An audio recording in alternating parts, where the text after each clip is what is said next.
بسم اللہ الرحمن الرحیم۔ السلام علیکم محترمہ ناظرین، آج میں آپ کو حضرت عثمان رضی اللہ عنہ کی زندگی کے کچھ واقعات بتاؤں گی۔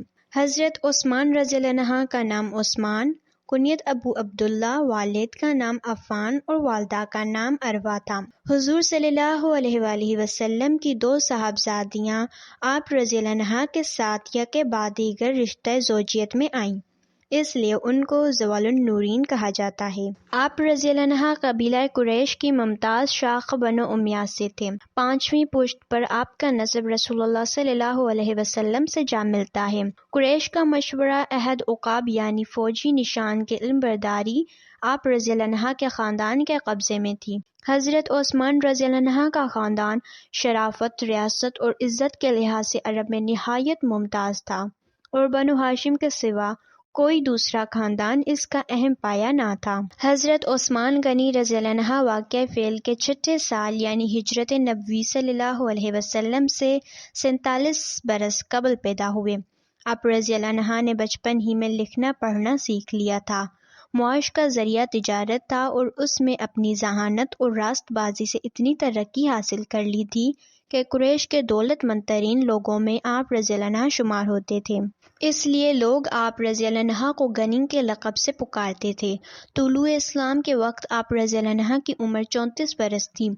آپ رضی اللہ عنہ نے حضرت ابو بکر صدیق رضی اللہ عنہ کی تبلیغ پر اسلام کے آغاز میں ہی اسلام قبول کر لیا۔ حضور صلی اللہ علیہ وسلم نے اپنی صاحبزادی حضرت رقیہ کا نکاح آپ رضی اللہ عنہ کے ساتھ کر دیا۔ اگرچہ آپ رؤسائے قریش میں سے تھے، لیکن جب اسلام لائے تو آپ رضی اللہ عنہ بھی قریش مکہ کے ظلم و ستم سے نہ بچ سکے۔ آپ کے چچا نے آپ کو باندھ کر مارا۔ آخر قریش کے ظلم و ستم کی وجہ سے آپ صلی اللہ علیہ وسلم کے حکم سے آپ رضی اللہ عنہ اپنی بیوی حضرت رقیہ رضی اللہ عنہ کے ہمراہ حبشہ ہجرت کر گئے۔ لیکن کچھ عرصہ بعد جب اہل مکہ کے اسلام قبول کرنے کی افواہ پھیلی تو آپ رضی اللہ عنہ واپس چلے آئے۔ بعد ازاں اہل و عیال کے ہمراہ آپ رضی اللہ عنہ نے مدینے کی طرف ہجرت کی۔ مدینے میں مسلمانوں کو پانی کی سخت تکلیف تھی۔ سارے شہر میں بحیرہ روما ہی ایک ایسا کنواں تھا جس کا پانی میٹھا اور پینے کے لائق تھا، لیکن اس کا مالک ایک یہودی تھا جس نے اسے ذریعہ معاش بنا رکھا تھا۔ حضرت عثمان غنی رضی اللہ عنہ نے ایک بھاری رقم کے عوض اس کنویں کو خرید کر مسلمانوں کے لیے وقف کر دیا۔ حضرت عثمان غنی رضی اللہ عنہ غزوہ بدر کے سوا تمام غزوات میں شریک ہوئے۔ غزوہ بدر کے موقع پر چونکہ ان کی اہلیہ حضرت رقیہ رضی اللہ عنہ بیمار تھی، اس لیے آپ صلی اللہ علیہ وسلم نے ان کو روک دیا تھا۔ اس علالت میں حضرت رقیہ رضی اللہ عنہ وفات پا گئیں۔ کچھ عرصے کے بعد آپ صلی اللہ علیہ وسلم نے اپنی دوسری صاحبزادی حضرت ام کلثوم رضی اللہ عنہ کی شادی ان سے کر دی۔ 6 ہجری صلح حدیبیہ سے پہلے آپ صلی اللہ علیہ وسلم نے حضرت عثمان رضی اللہ عنہ کو سفارت پر مکہ بھیجا۔ جب ان کی شہادت کی افواہ پھیلی تو آپ صلی اللہ علیہ وسلم نے تمام مسلمانوں سے قصاص کے لیے بیعت لی، جس سے بیعت رضوان کہتے ہیں۔ آپ صلی اللہ علیہ وسلم نے اپنا دایاں ہاتھ حضرت عثمان غنی رضی اللہ عنہ کا ہاتھ قرار دے کر اپنے بائیں ہاتھ پر رکھا اور حضرت عثمان رضی اللہ عنہ کی طرف سے بیعت کی۔ یہ ایک قابل رشک شرف تھا۔ غزوہ ذات الرقاع کے موقع پر آپ صلی اللہ علیہ وسلم نے ان کو مدینے میں اپنا نائب مقرر کیا۔ غزوہ تبوک کے موقع پر جب آپ صلی اللہ علیہ وسلم نے چندہ کی فرمائش کی تو حضرت عثمان رضی اللہ عنہ نے 300 آراستہ اونٹ اور 1000 دینار پیش کیے۔ مزید ضرورت پر انہوں نے 700 اونٹ، 70 گھوڑے اور 10,000 دینار مزید آپ صلی اللہ علیہ وسلم کی خدمت میں پیش کیے۔ اس پر آپ صلی اللہ علیہ وسلم نے فرمایا، آج کے بعد عثمان غنی رضی اللہ عنہ کو اس کا کوئی عمل نقصان نہیں پہنچا سکے گا۔ 10 ہجری میں آپ صلی اللہ علیہ وسلم کے ساتھ حضرت عثمان رضی اللہ عنہ نے فریضہ حج ادا کیا۔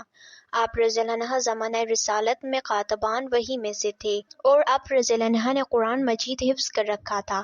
آپ صلی اللہ علیہ وسلم کے تمام اہم مشوروں میں جہاں حضرت ابو بکر صدیق رضی اللہ عنہ اور حضرت عمر فاروق رضی اللہ عنہ شریک مجلس ہوتے، وہاں حضرت عثمان رضی اللہ عنہ بھی ساتھ ہوتے تھے۔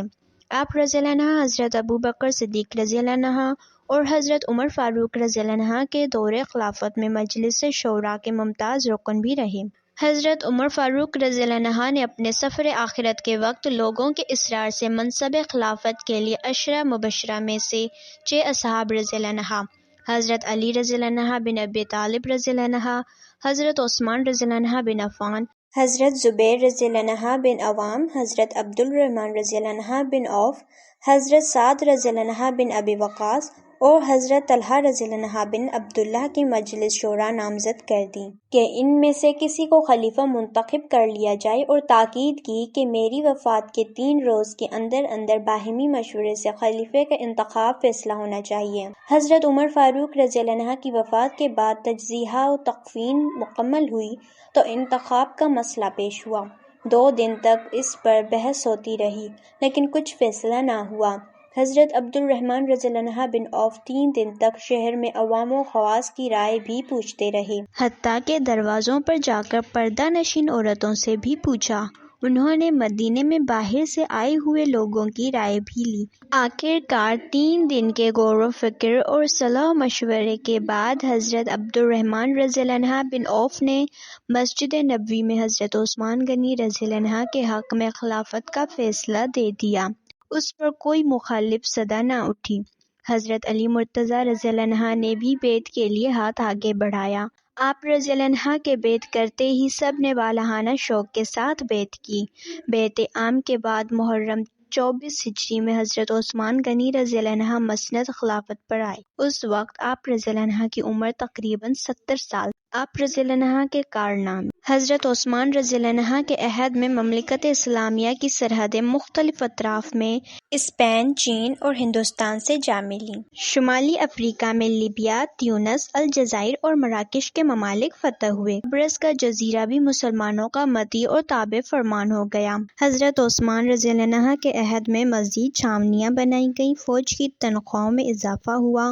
حضرت عثمان غنی رضی اللہ عنہ کے دور خلافت میں بعض شر پسندوں نے آپ رضی اللہ عنہ کی حکمت عملی کی مخالفت کی، یہاں تک کہ آپ رضی اللہ عنہ کے خلاف اٹھ کھڑے ہوئے اور آپ رضی اللہ عنہ کے گھر کا محاصرہ کیا۔ یہ محاصرہ 40 دن تک جاری رہا۔ اس عرصے میں شر پسندوں نے گھر میں پانی تک نہیں جانے دیا۔ حضرت علی رضی اللہ عنہ اور دیگر صحابہ رضی اللہ عنہ نے شر پسندوں کے خلاف جنگ کرنے کی اجازت مانگی تو آپ رضی اللہ عنہ نے فرمایا کہ میں وہ خلیفہ نہیں بننا چاہتا جو مسلمانوں کا خون بہائے۔ اس کے بعد بدبخت کنانہ بن بشر نے آپ رضی اللہ عنہ کی پیشانی پر لوہے کی سلاخ ماری جس سے آپ رضی اللہ عنہ گر پڑے۔ اس وقت بھی آپ رضی اللہ عنہ کی زبان سے بسم اللہ توکلت علی اللہ کے کلمات نکلے۔ بد نصیب سودان بن عمران نے کاری ضرب لگائی اور آپ رضی اللہ عنہ کو شہید کر دیا گیا۔ آپ رضی اللہ عنہ کی شہادت جمعہ کے دن 18 ذوالحج 35 ہجری کو ہوئی۔